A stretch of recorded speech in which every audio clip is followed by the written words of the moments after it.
buenas tardes. Debo agradecer a los organizadores del primer congreso virtual Hospital Vargas de Caracas, Universidad Central de Venezuela, dentro del marco de las jornadas de la Escuela de Medicina José María Vargas. Me toca hablar sobre el abordaje en el infarto agudo al miocardio y qué ha cambiado. Es que nada debemos definir qué es el infarto al miocardio o el infarto de miocardio. Se basa en la presencia del daño miocárdico agudo detectado por elevación de biomarcadores cardíacos en el contexto de evidencia de isquemia miocárdica aguda. Podemos tener infartos sin elevación significativa de las enzimas, pero con daño miocárdico, o la sumatoria de episodios isquémicos a lo largo del tiempo pueden provocar cicatrices a nivel del músculo cardíaco. Eso se ha visto en las autopsias que se hacen. Clasificación actual del infarto, si es algo novedoso. Antes usábamos infarto agudo del miocardio con elevación del ST y no elevación del ST. Actualmente se mantiene ese concepto a nivel electrocardiográfico, pero en función de la etiopatogenia o del mecanismo de producción tenemos 5 tipos de infarto. El infarto tipo 1, que es fundamentalmente causado por la enfermedad, el mecanismo y enfermedad coronaria, pero con la introducción de la aterotrombosis. El infarto tipo 2, donde hay un desbalance de la oferta y la demanda de la sangre oxigenada por el músculo cardíaco sin que haya trombos, puede estar presente en los pacientes con taquicardia ventricular, con arritmia cardíaca severa, y pueden provocar infartos por la disfunción entre la oferta y la demanda. El infarto tipo 3, que se encuentra causante de las muertes súbitas, donde hay signos isquémicos. El infarto tipo 4, que es el infarto que se produce hasta 48 horas posterior a una intervención coronaria percutánea, es decir, de una angioplastia. Y el infarto tipo 5, que es posterior a la cirugía de bypass. Pero en este caso, como ya ese músculo tiene alteraciones isquémicas, se podrá valorar o se podrá decir que es un infarto post cirugía cardiovascular cuando hay un aumento 10 veces del valor de las enzimas cardíacas. Ahí tenemos en la gráfica, pueden ver la presencia de una obstrucción coronaria con la presencia de trombos. Ese es el mecanismo para explicar el infarto tipo 1. En general, todos los infartos tienen que ver con una disminución importante del flujo sanguíneo, bien sea temporal y parcial o definitiva y total. La epidemiología es algo importante a revisar. En Venezuela, la primera causa de mortalidad es de origen coronario. Representa el 23% de la mortalidad general.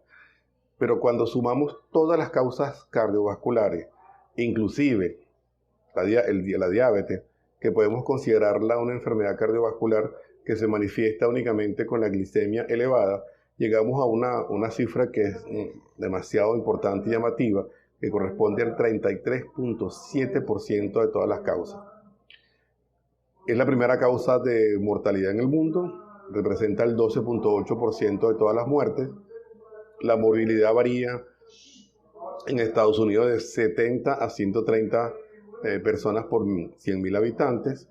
Y la población afectada, llama la atención, es importante, es la población, el grupo etario comprendido entre los 25 los 30 y 60 años, llama la atención que es la edad productiva del individuo. Ahora, fíjense lo siguiente, si bien es cierto que esto representa el 23% de la mortalidad coronaria, de todos los pacientes que presentan un infarto, el 50% de ellos, en cualquier parte del mundo, va a morir antes de llegar a un centro médico. Y eso pasa en cualquier parte del mundo. Ejemplo, en Estados Unidos, en un país desarrollado, solamente tienen unidades de hemodinamia creo que es 23-25% de los hospitales. En Europa algo un poquito más, tienen 28 o 30% los hospitales. La historia natural de la enfermedad coronaria es bueno tocarla.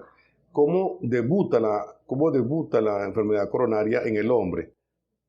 En un 45% como un infarto, una enfermedad importante en el hombre que debute 45% de manera de infarto. En la mujer es menor, en la mujer es 26%, pero la angina de pecho en la mujer es más importante y en el hombre se reduce 32%. La muerte súbita en el hombre es 9% y en la mujer es 3%.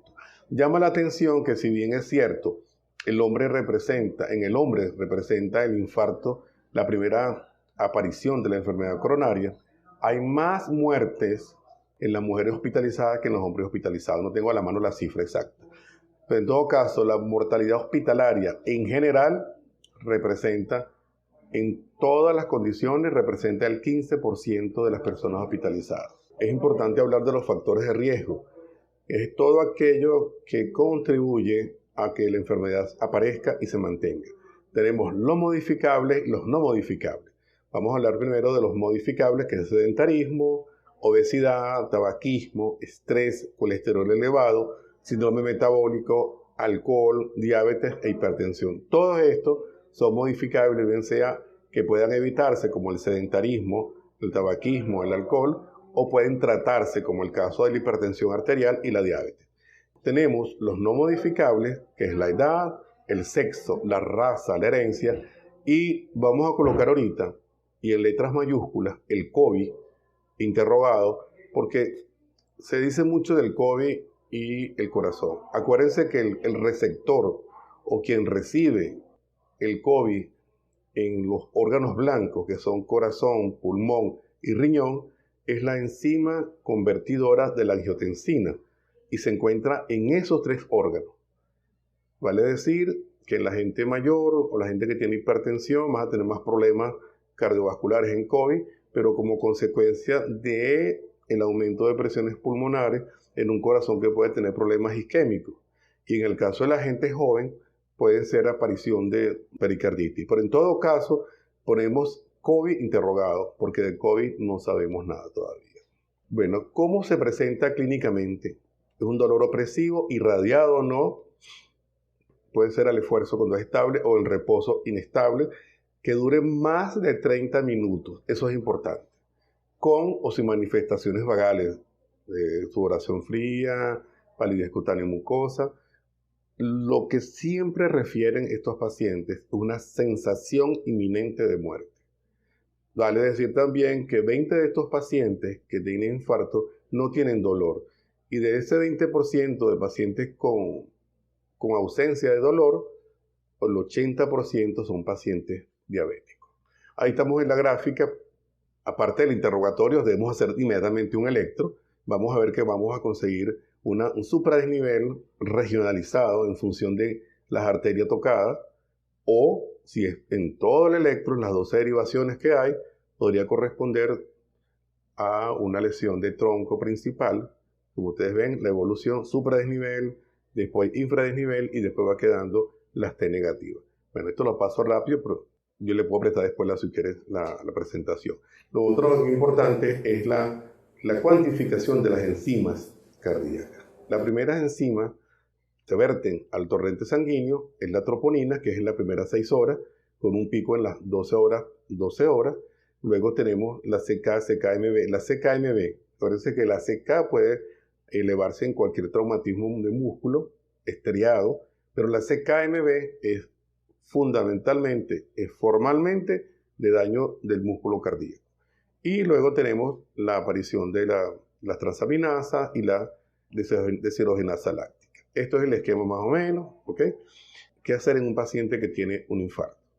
Primero que nada, vamos a hacer como de la ABC de esto. Tomar una vía venosa, darle antiagregantes plaquetarios que llamamos la carga en la emergencia, que corresponde a aspirina 300 miligramos, 600 miligramos de clopidogrel. Hay gente que da un poquito más, un poquito menos. Calmar el dolor, quitarle esa angustia al paciente de esa sensación inminente de muerte, estabilizar los signos vitales, tener cuidado con el uso de la nitroglicerina sublingual, si el paciente tiene la tensión al borde, porque podemos provocar una baja de tensión importante y hasta un shock, pero va a ser o vasodilatación exagerada, y pedir los laboratorios. En la fase 2 tenemos la angioplastia coronaria en las primeras 6 horas al inicio del dolor. Y si estamos en un lugar donde no tenemos laboratorio, acuérdense que les decía laboratorio de hemodinamia, acuérdense que les decía que en los hospitales, inclusive en los países desarrollados, no es tan importante tener un laboratorio de hemodinamia y menos tenerlo 24 horas disponible. En ese caso es hacer la trombolisis periférica con la estreptoquinasa o la RTAP, lo que tengamos a la mano, ¿okay? Que puede ser a primera hasta las 12 horas si hay persistencia de dolor y cambios en la elevación del complejo ST. Y heparina endovenosa o de bajo peso molecular vía subcutánea. ¿Qué opciones tenemos en el infarto agudo? Ese es el plan a seguir. Primero, si tenemos un lugar donde no tenemos una sala de hemodinamia, habrá una trombolisis periférica con la estreptoquinasa. Si tenemos un lugar donde hay cateterismo cardíaco, donde podamos hacer cateterismo cardíaco, tenemos una sala de hemodinamia, podemos hacer el diagnóstico y podemos ir a una ICP, como dice ahí, una intervención coronaria percutánea, si se podría hacer. Y si no se puede hacer eso, habría que pensar en la cirugía, en una revascularización miocárdica quirúrgica. En el caso de que el paciente no tengamos posibilidad de hacerle nada en las coronarias porque están todas obstruidas, ni siquiera tenemos chance de angioplastia ni quirúrgico, o que el paciente tenga un infarto a coronarias normales, producto de un espasmo coronario, ese paciente va a tratamiento médico y egresa. ¿De acuerdo? El paciente que va a la cirugía o a la intervención coronaria percutánea, después que se resuelve el problema, ese paciente tiene que ir a un programa de rehabilitación cardiovascular con la idea de reinsertarlo nuevamente a su mundo de trabajo. Acuérdense que esta patología aparece en la edad productiva del individuo entre los 25, 30, 60 años, y lo más importante es tratar al paciente y reinsertarlo después de un buen plan de rehabilitación cardiovascular, reinsertarlo a su vida productiva. ¿Qué hay que hacer después con estos pacientes? Mantener control de los factores de riesgo. Y aquí cabe el término que es la prevención secundaria. El paciente que tuvo un accidente coronario debe tener prevención secundaria, quitar todos los factores de riesgo que uno pueda, controlarlos, mantener los antiagregantes por un tiempo determinado, los antianginosos si sigue el paciente como tal, y estos pacientes que se han favorecido de una revascularización miocárdica percutánea o una revascularización miocárdica quirúrgica deben tener controles de prueba de inducción de isquemia de manera periódica. Esa es la manera que podemos vigilar nosotros. Eso es lo que hemos hecho. Y por supuesto, mantener siempre, es una cosa que debe mantener el paciente toda su vida, es la rehabilitación cardiovascular. Aquí tenemos la estratificación, lo que se recomienda en el caso de pacientes con COVID. En el caso de infarto o en caso de angina de pecho, para resumir este cuadro, es tratar de hacer en un mismo momento todas las desobstrucciones coronarias que se puedan.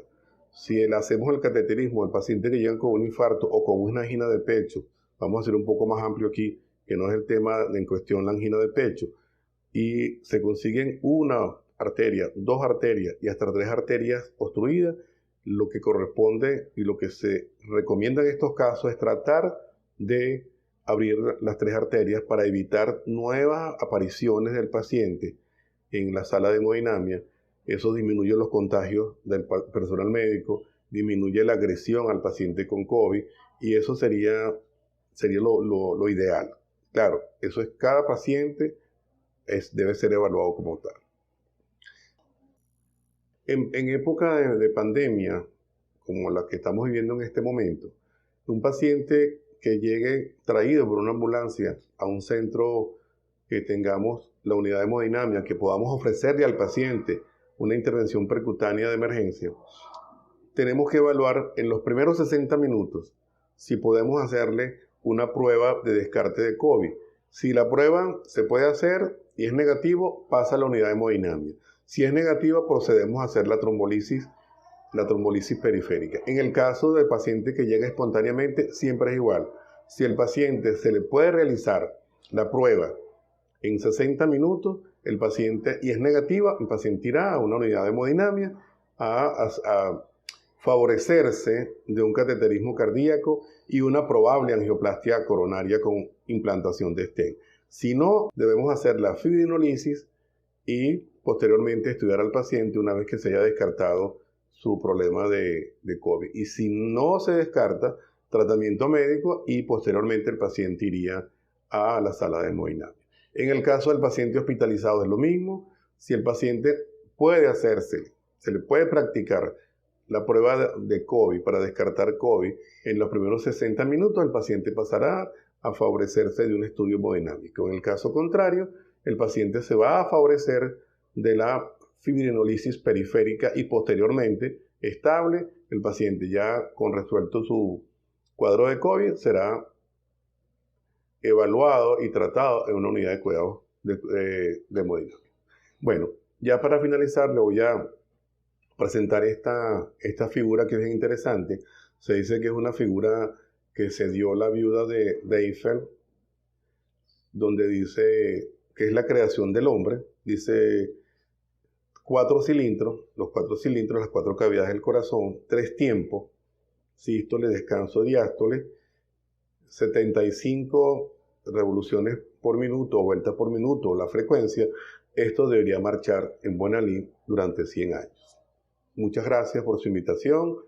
Estoy dispuesto a todas las preguntas que puedan hacer ahora o enviármelas a mi Instagram, que ya las tiene los organizadores del evento. Realmente, muchas gracias. Les deseo los mejores augurios de que este primer congreso UCB Hospital Vargas de Caracas tenga el mayor de los éxitos.